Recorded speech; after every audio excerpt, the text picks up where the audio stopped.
From the NewsTalkSTL studios in St. Louis, it's the Right Mind Show with Todd Schowalter. On tonight's episode, we celebrate our one-year anniversary with fan favorites like political trivia savant Rich Rubino, comedian Chrissie Mayr, Coach Tom Swoboda, Admiral Andy, and the Right Mind studio band Mitch Murphy and the Murphy Tones. Now, putting the fun in your dysfunctional world, here's your host, the birthday boy, Todd Schowalter. I won the bet. I knew I would, and I did.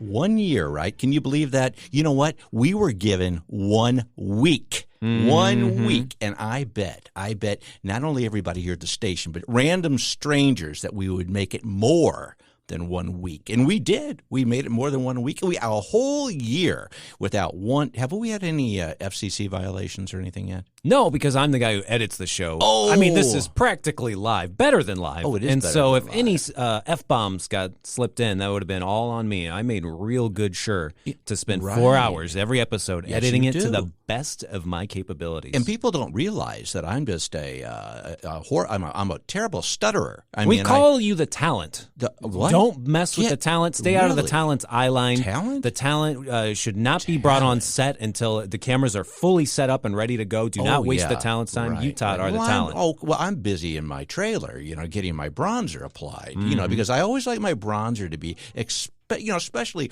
bronzy on radio day. Is it a little bronzy? Yeah, especially the undercarriage looks nice as well. Thank you very much. I appreciate that. Yeah, but it's our big birthday, so I'm really kind of excited. There's a lot of cake here. No, there's not cake. I don't like cake. Do you like cake? You like cake, don't you? I don't mind cake. I'm more of a cookie guy. You do like cookies, don't you? I just don't like sweets. I don't like sweets. I always like, what's wrong with you? I'm just not a sweet guy. The wife said that. That's what she says. Well, she's one of the people that said, you're not going to make it a week. I mean, you're going to go do this, and they're going to say, well, they won't even let you back in the building. With that sort of nagging, why wouldn't you want to leave the house once a week for 4 to 5 hours a day? I didn't want to say it, but hey, there we are. And here we are, too, with all this festivities. We got Mitch in the background he's got like balloons tied to his arms or forearms. I think those are balloons. Hi, Mitch. So he's going to do something special today. I'm not really sure what. Admiral Andy, he said for our anniversary, he was going to go back into the love tunnel, and he's going to do his little bit from the love tunnel because we know how much we like that. And we got Coach Tom, we got Chrissie Mayr. She's coming on, and she's bringing baby Frank, my son, that, I haven't even met yet. Could be legitimate. We don't know yet. I had no idea. She told me way back in February that it was my son or my kid. We didn't even know it was a boy yet at that point because I'm not into this gender reveal crap. Are you into that? It depends on what we're blowing up. If it's a pink smoke, a brown smoke, a blue smoke, I don't care. Just blow something up. Yeah, you do. I told you that joke of mine where I showed up at the party with no pants on. I said I thought it was a gender reveal party, and they said, "Not you, Todd."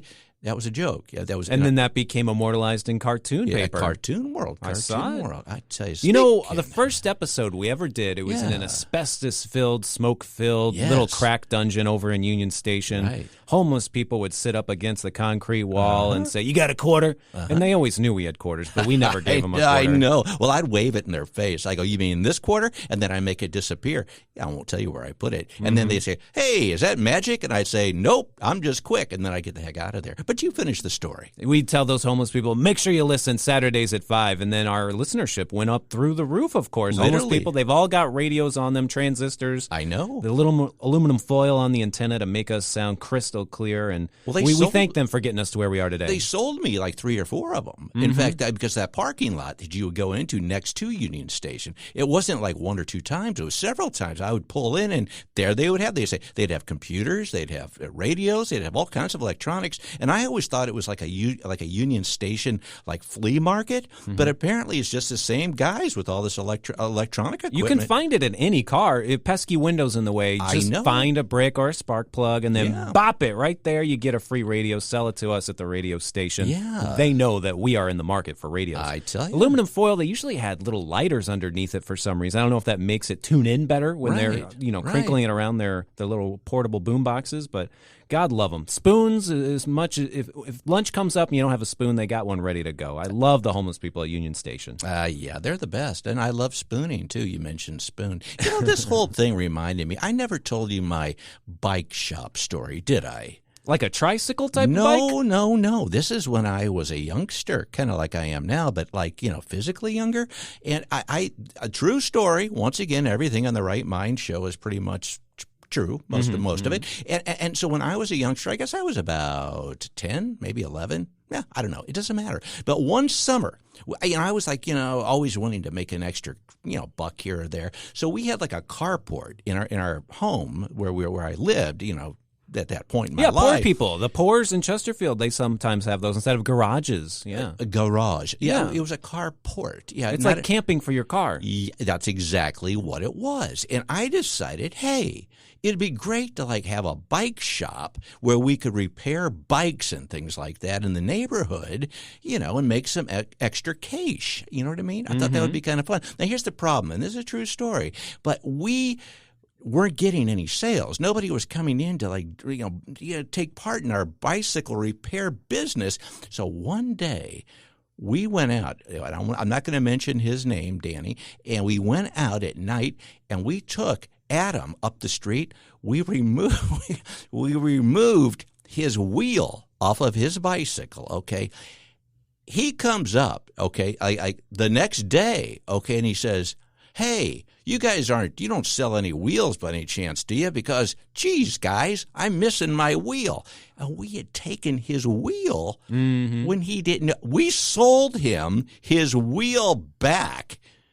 Is that legal? See, now I'd be in juvie, okay? No, entrepreneurs today, the whole Dobbs family over here in St. Louis, they got their start throwing thumbtacks out in the brick streets right there in front of their shop. So the little moon buggies would get a flat tire and they'd pull over and say, "Oh, dear sir, please fix my moon buggy." And that's how they sold tires. And that's exactly how they talk. It's right. So do you have a mustache comb while I wait and you fix my moon buggy tire? Yes, we are the Dobbs family and we have built St. Louis and we as will an empire. end up fixed out. Yeah, well, it's amazing you said that because, again, this is my next little true nugget. Because, again, that's where I was this morning at 7 a.m. No. I swear to you as I am, if I am lying, let lightning hit me now.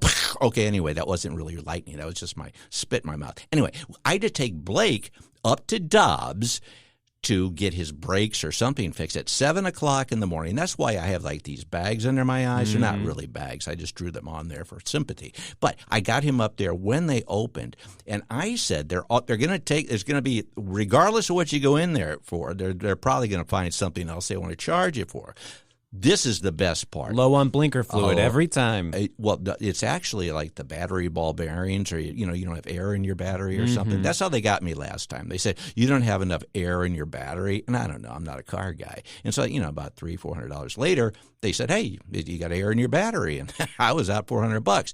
But you're not going to believe this, Blake used to be a model. Did you know that? Not like a model airplane or like a model like a car. Kohl's model for sure. Something like that. Kmart, whatever. He was in the Dobbs commercials. So I said, why don't you just use that little card and say, "Hey, you know who I am, don't you? I'm the guy from your commercials. I'm Danny Dobbs." Exactly.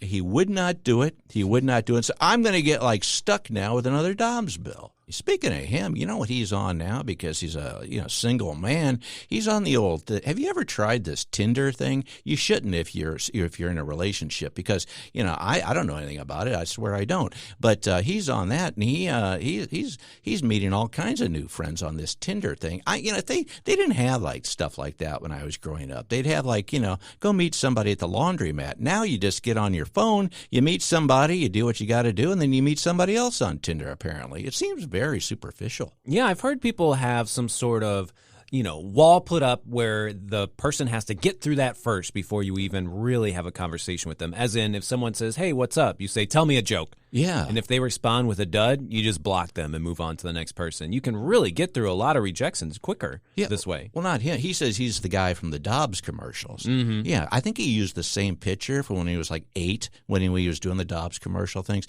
I go, this is strange because anybody that wants to go out with an 8-year-old's a pervert, and they should be reported. And so I made him update his photo to something more current. So now he's holding a beer bong or something. No, he's not. I'm sorry, but he could have. So he's doing that little thing now. So but it's just amazing all the different things that have changed since you and I were youngsters. Well, we are youngsters, but, we're not.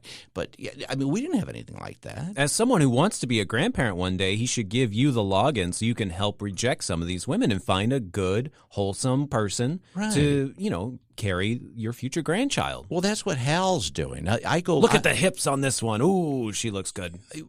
Well, he shows me these pictures, and I'm going, what is this girl doing on this Tinder thing? He goes, what am I doing on it? I go, good point. But these people, you think if they just go out and socialize maybe and hi there, would you like me to take you out for a malt at the soda shop or something like that? That's the way you do it. But no, you just get on your phone now because everybody has their nose in their phone. I mean, do you ever notice that? I think that chiropractors, in about 5, 10, 15 years, there's going to be a boom for chiropractors because everybody's been walking around with their head and chin in their chest looking at their phone for so many years that their spine's going to be all messed up. Do you remember Ashley Madison? It was a dating app for cheaters, people who were already married. There was a big leak that came out and all the cheaters got exposed. And it turned out it was 99.9% all men. Yeah. Just faking to be women and, probably some people who were getting paid as bots to pretend to be multiple women. So I bet your young son is just chatting with a handsome boy in India who's got chickens around him. And hello, Blake.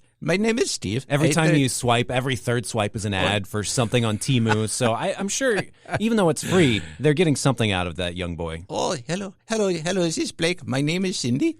Are you 3 feet tall or 8 feet tall? Your profile says 8 feet, but your picture is of you in a commercial for tires. Now, we're talking usually about, what we do on our weekends and what you have done recently and stuff. I don't want to ask about what you've done on your weekend. Thank goodness. Yeah, because it's probably something either boring or something you don't want to talk about. So why don't we talk about what you did the day before yesterday? Oh, sure. There's this thing called Tenacious Eats, and what they do is they serve you a 4 or 5 course meal with a movie. They pair it up. Really? And they'll pause the movie and bring out a meal that happens to go along with what was going. So I went to one of those for this movie, Wet Hot American Summer. Your good friend, Michael Showalter, no relation, he helped make the movie. So it's just all about summer camp and people being real dumb during the 80s. Okay. And it was so much fun to get the food and the movie and then dress up. And I wish we had a movie like that where we could bond over it. I don't know if there's something like that. I do that. You know what? Here's what we'll do. We'll come back to my house after this show. I'll go to the Red Box because I think I have a coupon, buy one, get one free. That way, if we don't like the first one,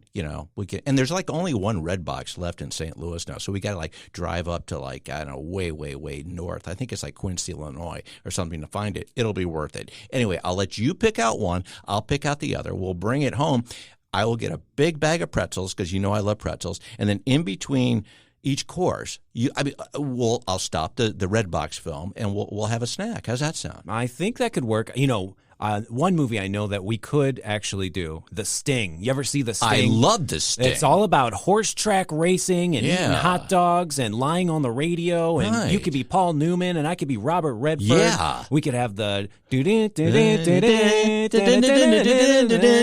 I mean, that's us. You were just at the horse track. I was just at the horse track. We could sell tickets to this where other people pay money to watch The Sting in your living room and we do...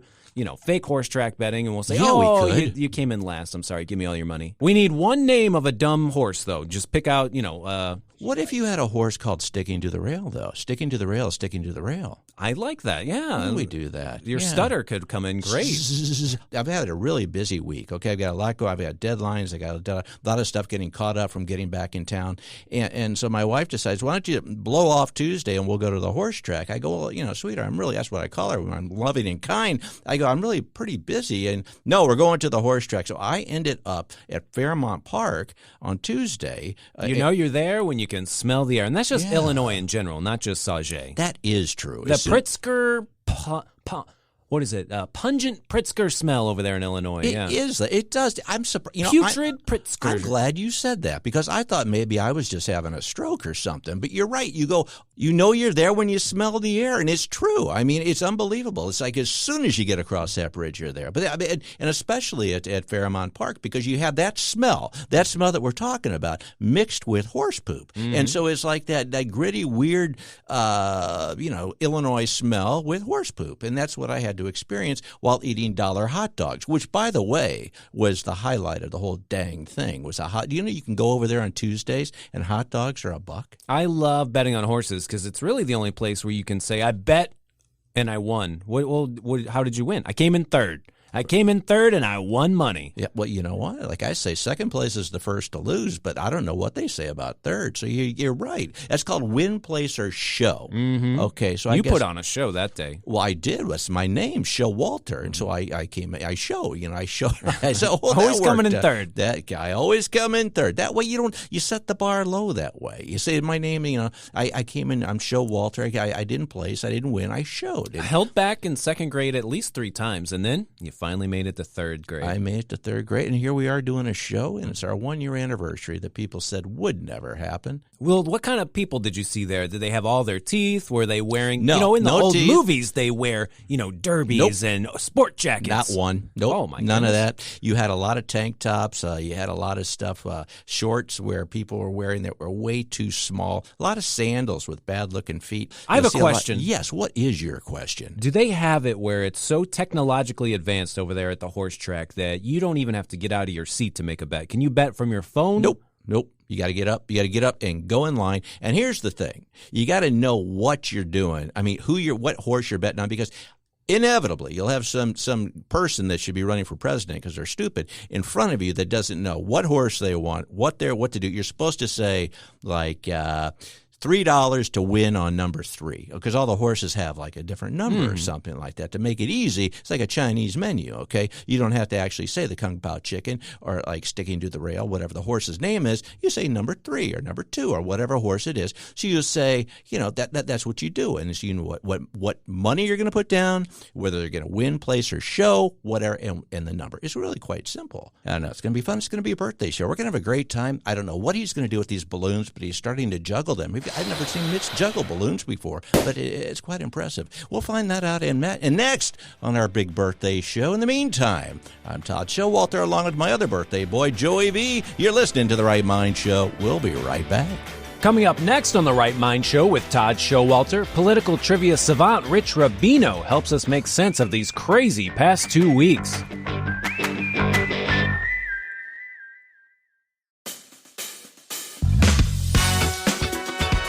Welcome back to The Right Mind Show with Todd Schowalter on NewsTalkSTL. And now a man who is so healthy, he can't wait to blow out the candles on his birthday kale, Todd Schowalter. Hey, we're back. I'm Todd Schowalter along with my buddy Joey V on our big birthday show. And on the line now is one of our all-time favorites, actually everybody's all-time favorite, the one, the only, the political savant analyst, Rich Rubino. Rich, how you doing, my friend? Doing well, and happy birthday to the program. Thank you very much. Now, here's what we're doing. Before we allow anybody to say anything, we want you to sing happy birthday 3 or 4 times, and we'll pick the one we like the best. We don't have the rights to that one. I'm so sorry. Never mind. You're off the hook. That almost sounded like the Beatles one, I think. I've got to tell you, my friend, I thought, I just wanted to have you on because, it's the big birthday show and you're one of our favorites. I didn't know between the time I invited you and now that all hell would break loose. I mean, what has happened to the country? I mean, we're up in arms now. I mean, now we've got cams coming in to take Joe's spot, and we got, assassination attempts. We got all this stuff. Where does somebody of your stature and background, where do you even start with something like this? Yes, this has been quite a 2 weeks period. I mean, normally the conventions are exciting enough.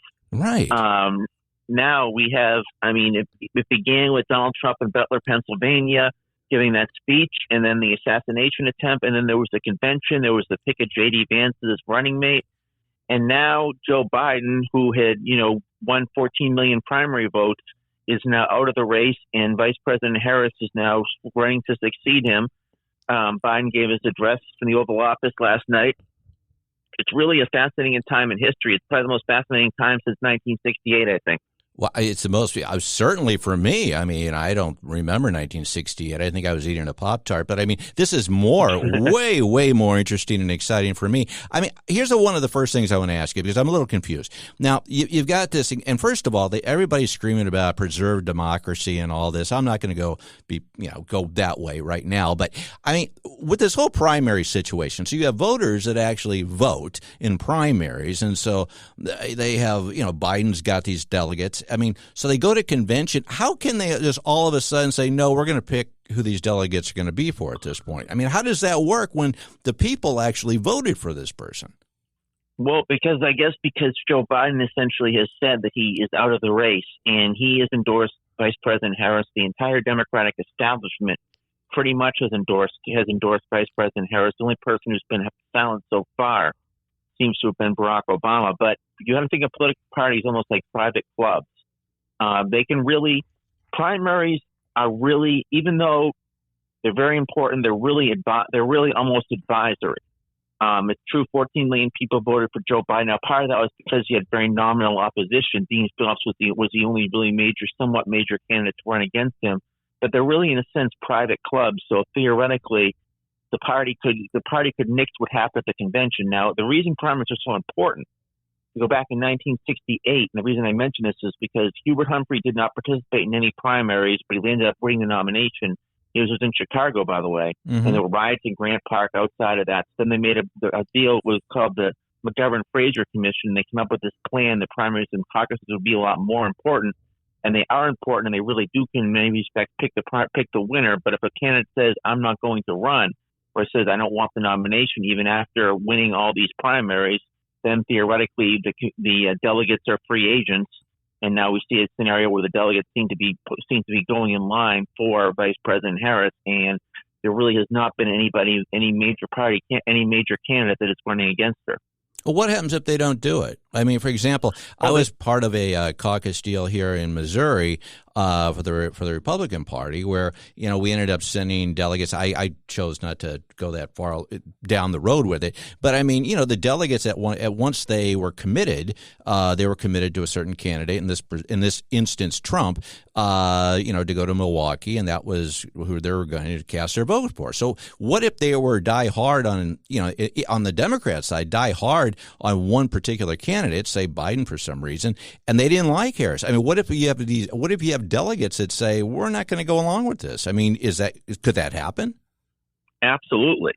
You could have, you could have somebody say that they're going to vote for Biden anyways, and you could also have theoretically somebody could vote for another candidate. That is certainly within the permissibility of what happens at the convention. It's really, as I said, these are really primaries are really kind of advisory more than anything else. It's the convention that really chooses the nominee. And theoretically, now I know the delegates, for example, that were pledged to Joe Biden has basically released them and advised them to go to Vice President Harris. They could theoretically, when they do their big roll call and they say, the great state of Missouri, and then they talk about the home of the arts, everything else. Mm-hmm. When they do that, there could be one or two delegates that could say, I'm voting for somebody else. And they read it and they say, we have two delegates that vote for someone like, say, Westmore or something. And they say, and the rest of them vote for Vice President Harris. But for all intents and purposes, Vice President Harris is basically the nominee, and she basically will have pretty much just about unanimous support from the Democratic Party at the convention. Okay. Now, you mentioned Hubert Humphreys. I mean, is this the closest to this situation? Is that the closest we've come to this actual situation in the past? Yes, 1968. Hubert Humphrey was the vice president under Lyndon Johnson. He didn't participate in any primaries, and what he did is he won delegates at the convention. Eugene McCarthy was a senator from Minnesota who had won many primaries.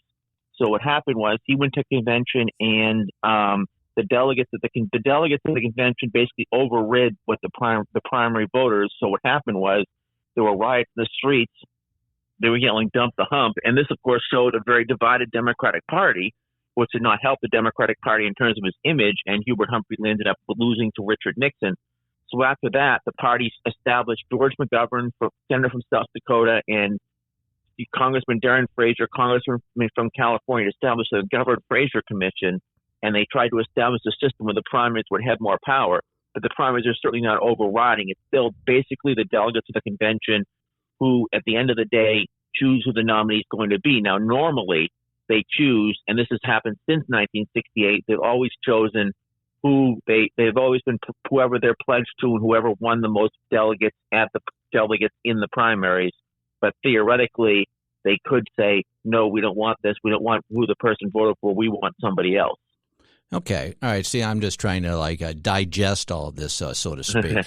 Okay. You mentioned on other shows that if you're in the incumbent, you have a better chance, or that helps you somewhat. Oh, yeah. I have heard a lot, and again, this is all hypothetical. I'm hearing all kinds of stories right and left. But I've heard one scenario, so to speak, that Joe's going to stay in office till, say, October, okay? And then he's going to resign so she can come in, and this is just based on people that I deal with. So doing that so that she can come in as an incumbent, but she won't have had enough time to screw anything up or do anything that could be negative on her behalf. If she comes in that late, okay, and says, "Oh, okay, here I am, the first, black female president. Here I'm here, and she's, the incumbent as of October, when the election is just a couple weeks away. Do you think that's going to have any weight? I mean, just based on the timing of it."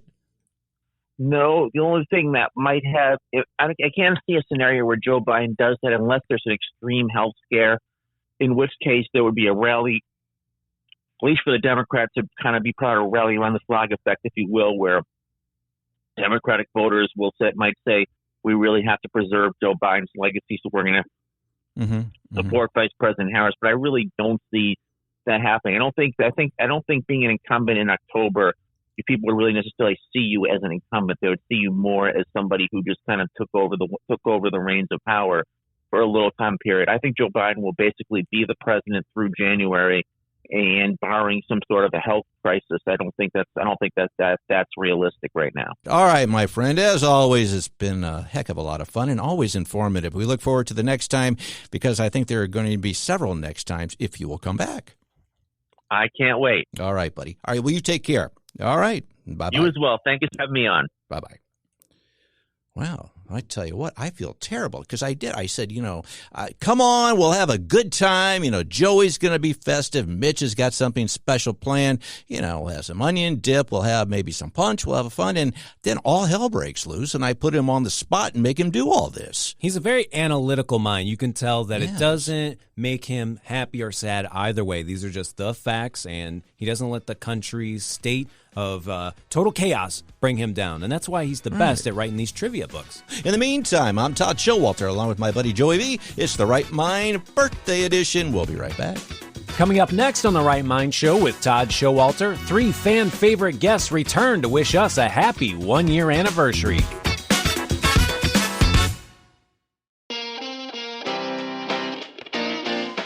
Welcome back to the Right Mind Show with Todd Schowalter on NewsTalkSTL. And now a man who swears this is his first time ever doing annual, Todd Schowalter. And we're back. I'm Todd Schowalter, along with my buddy Joey V on the big birthday edition. And now my favorite of all time and the mother of my child, Chrissie Mayr. How you doing? How's it going?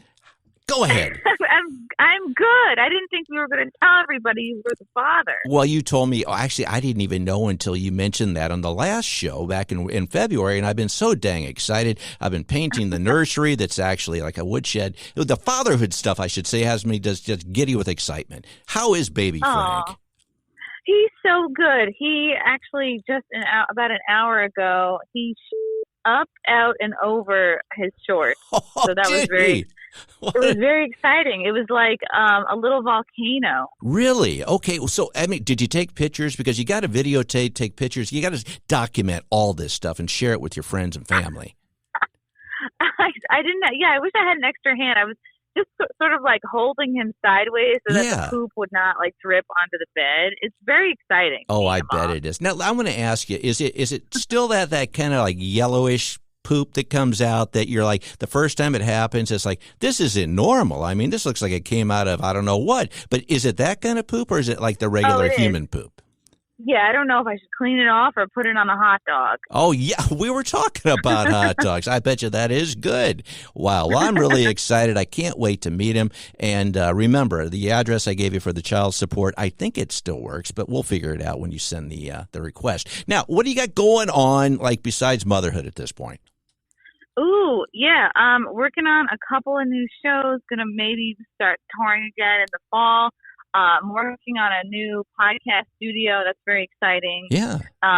So yeah, subscribe to my YouTube. I'm almost gonna hit 100,000 subscribers. I think I'm at 96 and change. Wow. So okay. I'm trying to do that, because once I do that, then I'm going to tell all of my teachers from high school who said I wouldn't do anything with my life. I'm going to immediately brag to them. Yeah, well, did you have that? Because I'm serious. I did too. I had that, but they started with me like back in grade school. Like I'd be in first and second grade. They'd call me a failure. They'd say, and it really, and I'd laugh and things like that. But I mean, now that's one of the times, like we were talking earlier, when I went through, I guess it was second grade, I went through 3 times. I mean, by the third time I had it down and they were still calling me a failure. Did you, I mean, so seriously, you dealt with that too? I'm really amazed. Like, you have to work hard to be called a failure in like first, second grade. Oh, yes. You must have really impressed them. Oh, I did. Well, yeah, I did. I mean, I seriously, all you do is you put your finger in your nose and you just don't take it out. And I did this all through high school and everything. I had all the dates, and they said you're not going to go anywhere. And well, here I am talking to you. We proved them wrong, didn't we?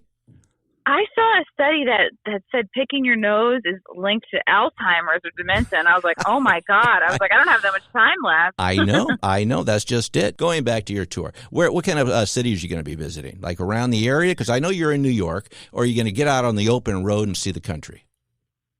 I'm going to wait till the baby gets a job, and then I will resume touring the country. But no, I'll probably stick to some local stuff, tri-state area. I was just I did a show in Westchester last weekend, so might do a couple shows locally. But once I have some road dates booked, I will let you know. Thanks. But it's really hard the first few months because he, like every 2 hours, wants to be on your boob, similar to most men. I was going to ask you, so you're breastfeeding. Okay, what's that like? Because, I've tried to breastfeed kittens and things like that just, for a pleasure. But, I mean, it's got to be different. So, I mean, what's that like? It's like, it's not to get too graphic, but when it feels like you really have to pee? Yeah, okay. It's like that, but in your boobs. Oh, wow. Okay, so I'm going to have to try this the next time I have to pee. Well, maybe not. What has been? What's the biggest surprise you found? With motherhood. I mean, anything special? It's got to be something out there that just you think, wow, I wasn't expecting this. I would say the biggest surprise of motherhood is that it is so much easier than pursuing a career in stand-up. Like it's like the easiest and best thing I've ever done. Really? And it's like, I think about how much time I put in, like making an album, touring, and like with being a mom. It's like you just have to not drink for 9 months, okay, and then the rest will kind of take care of itself. And don't throw yourself down the stairs, or anything like that. Right. Okay. Yeah, but once he's out, like a lot of it just comes easily to you. Okay. Was it like did you have a normal childbirth, or was it a cesarean, or what? How did that work? I want to hear all the gory details. It was a vaginal birth, and did it hurt? And my husband Frank, I didn't want an epidural. I thought I didn't need one because I was watching a lot of Instagram videos of women just popping them out in their kitchen. Yeah, right. And I thought I could do that, and what those women don't tell you, it's like that's their like third, fourth kid. It just slide out at that point. Right. But the first kid has to kind of burst through the wall like the Kool-Aid man, so it's not that easy.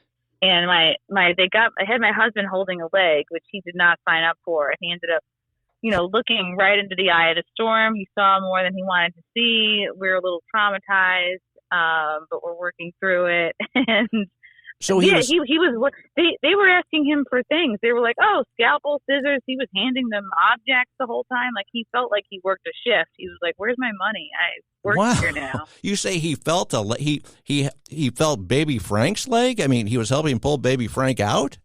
He was holding a leg and just counting down with the doctor. Wow. Okay. And he also remarked after it was all said and done, he was like, the only men in the room was me and the anesthesiologist. He's like, we could have used more men in there. I'm like, yeah, you're right. Wow, that sounds really impersonal. So, I mean, so now, is he a good father? I mean, is he helping out? Is he getting up in the middle of the night with the, the breastfeeding and all that? Is he helping breastfeed? He can't do the breastfeeding part. He's tried and failed. So I mostly do that. And no, but he's so helpful. He does literally everything else. So That's he's wild. really, really good. That's wild. Yeah. Okay, well, good. Well, I wanted to have you on for our birthday show, see how you're doing, and I can't wait to see more pictures of baby Frank like I haven't seen yet. But I mean, I want to see some more though. And anyway, I mean, I would look forward to the next time. And if you are in St. Louis, I mean, give me advance notice so I can get you in without being shot, and we'll have a party. That sounds great, and happy birthday. All right, well, thanks for joining us, and again, congratulations to you, baby Frank and big Frank.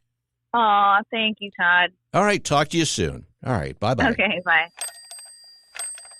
Now on the line, I can't believe it, another legend, the football guru, Coach Tom. Coach Tom Swoboda, thanks for joining our birthday party. Hey, thanks for inviting me. I appreciate that. Thank you. Just one question. What? Here we go. What's today? It's a great day for football. Yeah, that's exactly. How is exactly. that? Yeah, usually you're sitting here next to me. Now, did you get did you go to the valet when you were parking? Because that's why usually you're sitting here. Are you still looking for your car? Because I keep telling people that we don't have valet. Whoever's taking your car keys isn't with us. I knew that kid was a little fishy when I looked at him, and I thought, yeah, whatever, Well, so I'm it's sorry. He's probably taking it for a drive, like remember the Ferris Bueller drive? Yeah, well, Larry Connors, he went running down the street after his, and I tell you, I haven't seen Larry run before, but I think I could take him in a race. But I think, did you see that, Joey? He just took off. He was looking for his car. It's so satisfying, as a fellow rich guy, to just throw your keys to a valet boy. So you can't fight that feeling, and sometimes the wrong person catches them. I don't know who this person is taking all the keys, but I don't know. I mean, it's quite a racket, I'll tell you that. Now, I understand, Coach Tom, you missed, I guess, the last couple weeks because you've been busy with what? The University of Illinois? You've gone to the collegiate ranks? What's this all about? Well, I accepted a position at the University of Illinois as a sideline assistant, and so I'll be working with them this fall. Yeah. And don't lose heart. I'll still be with the Battlehawks in the spring. Okay. But so this is going to be my fall gig, and it's going to be very similar to what I did with the Battlehawks. With an addition, I may be up in the booth with the coaches occasionally. Okay. So so I'm still trying to learn and figure it all out, and we start August 29th against Eastern Illinois in Champaign. So I'm looking really forward to that. So do you have to actually like the team? I mean, can you go in there and say, "Hey, I'm a big Mizzou fan"? I mean, do they expect you to like? They're the fighting. What did you say they were, Joey? Are they the Kingfishers? Is that your team? I thought they were the Fighting Illini, but he's almost positive. See, now Joey thinks they're the Kingfishers. Yeah, okay. Different Illinois, probably. The one on the other side of the state. The one that smells bad. Yeah, that one. Okay, that one. Yeah, we won't go there, but yeah. So you do have to like the team? It's funny because, whatever football team I'm with is my favorite football team at the time. So, oh, really? Okay. Yeah. It's one of those deals that, when the game starts, it's like, okay, this is my team. This is what we're doing. And, and I honestly, I've always been an Illini fan. I mean, you got Illini on one side of the river and you got Mizzou on the other, and both are pretty good programs right now. Yeah. And so I'm looking forward to wearing a little orange and blue, and maybe I'll bring you guys back a T-shirt one day. How's that sound? That's what I was going for. I mean, as excited as I am for you and everything, we're always about the merch here. And so I was wondering, what kind of swag can you kind of steal or get for us? Because I'm thinking it'd be kind of a nice birthday present for our your birthday gig here we're doing, if you could just kind of drop off maybe some jackets, hats, golf cart, whatever they may have. Let me see what I can do. I'm going to work on that for you guys. Okay. Well, absolutely. Coach, we just wanted to say hi on our birthday because we miss you, we love you, and we wish you the best. And we can't wait that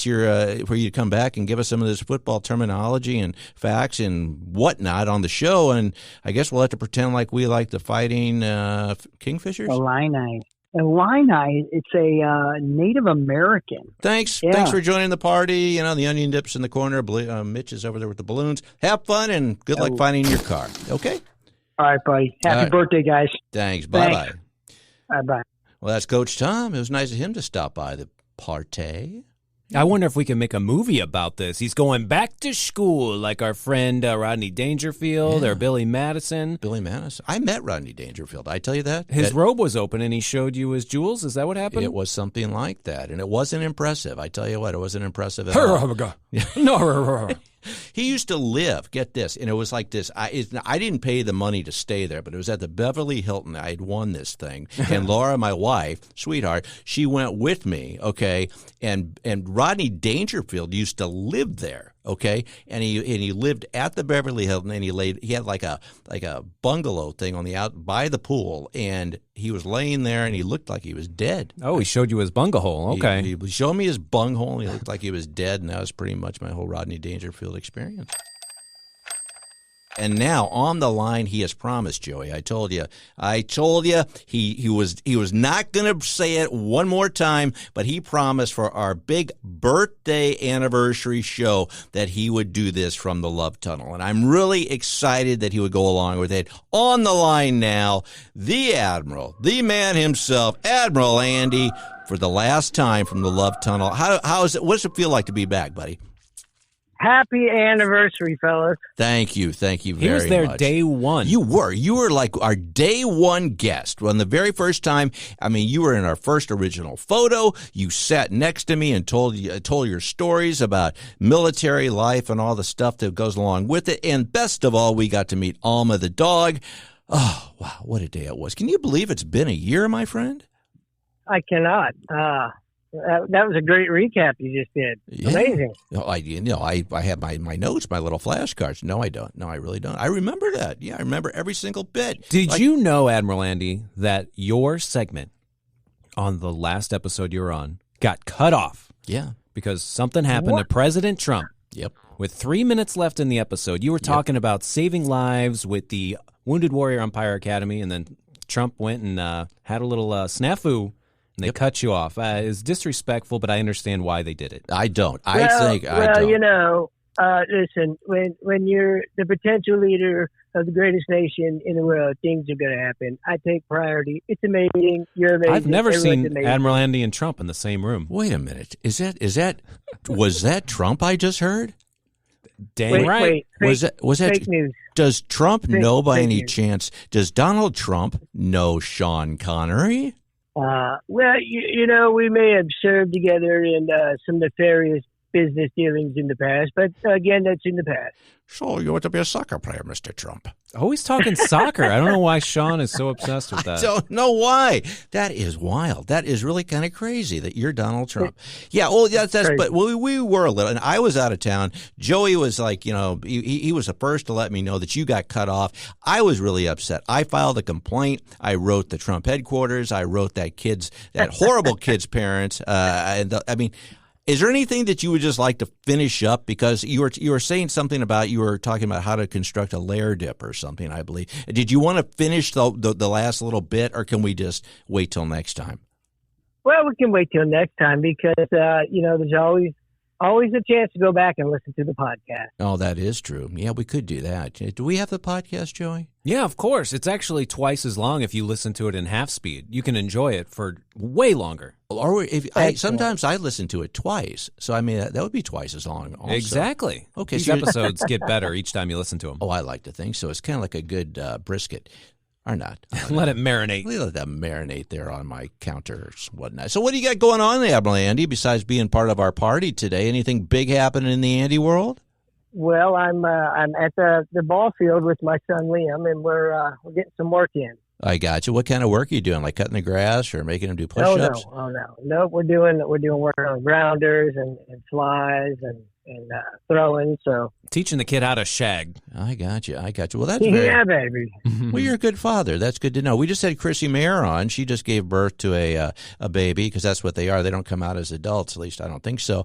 And so she was talking about what a great mother she is. You're talking about what a great father you are. This has just been kind of a family feel-good show, hasn't it? That's excellent. Yeah. Okay. Sounds like the circle of life, Even though 1 year has ended, another year is about to begin.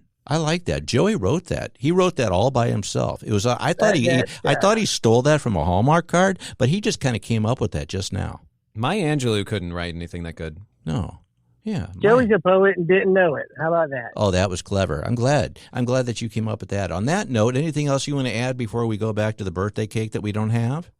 Just want to say happy anniversary, fellas. Well done. Great job. Keep up the great work. Well, you're the best, my friend. We love you. We do, Admiral Andy, and we love Alma, too. And we can't wait till you're back here in studio with us to give us your latest antics, jokes, and ailments. Okay?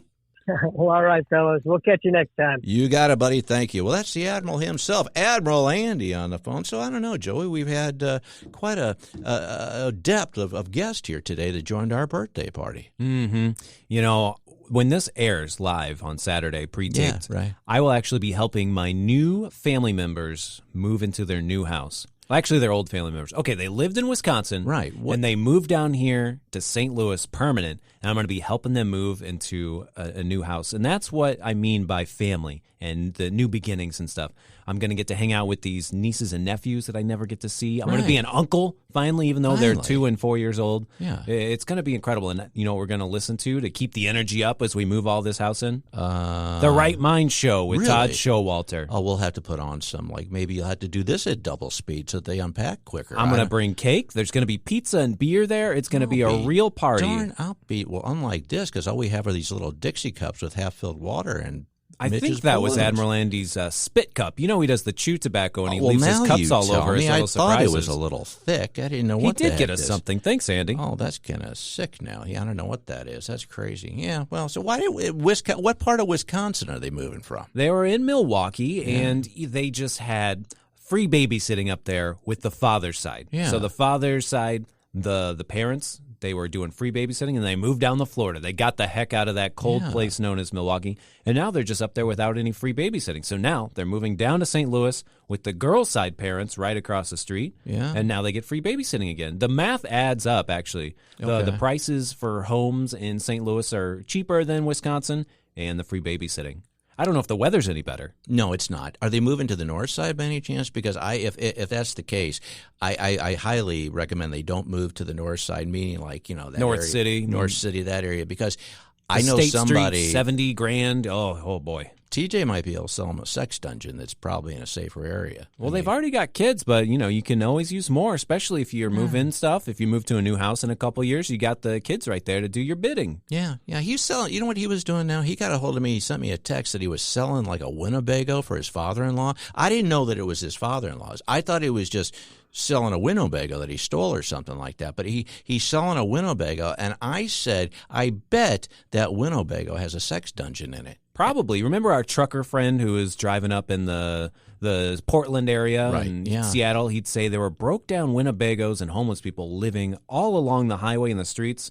Maybe you could just ship it up there and sell it to a homeless person. I don't think he talks to us anymore. Okay. Mike. He got a little We upset. killed him off on that episode. He didn't take kindly to us asking him to honk his horn and cause a commotion, but that's what we do here on this show. And he said, well, I didn't, I go, there was a disclaimer. I guess he didn't read it. Whew, boy, I tell you, I can't wait to see what Mitch has prepared for us as we get to the end of the show. I know I'm going to take my clothes off and enjoy the rest of it in my birthday suit.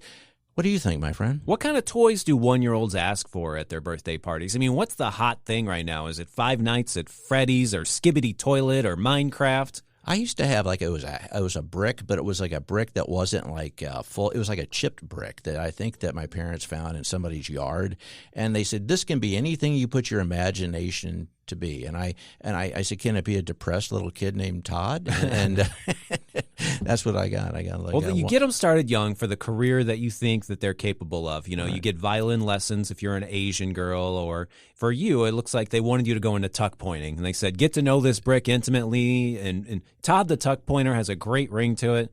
You can have a business with T-shirts, and you'll make a ton of money for us. Well, they used to call me the little tucker. Yeah. His mother was a tucker. Hey, Speaking of horse rating, I love a good mutter. His mother was a mutter.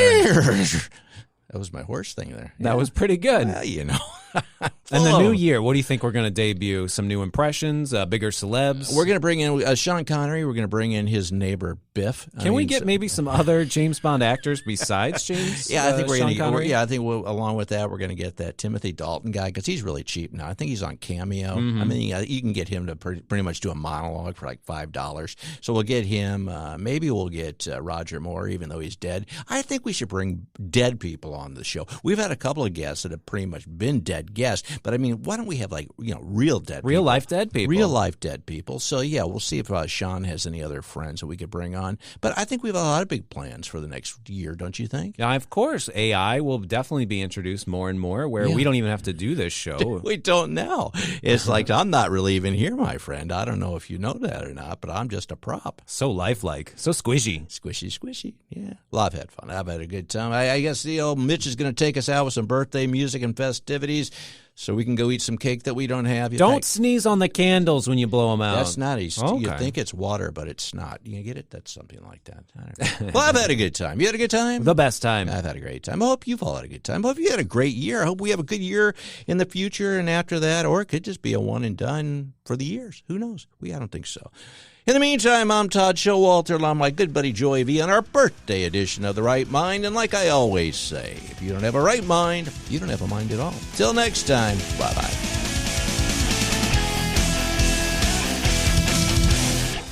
Thanks for tuning in to The Right Mind Show with Todd Schowalter. To find out about all things Todd, go to StudioTodd.com. We will see you next Saturday night at 5 p.m. right here on 101.9, 94.1 News Talk STL, and always streaming online at NewsTalkSTL.com.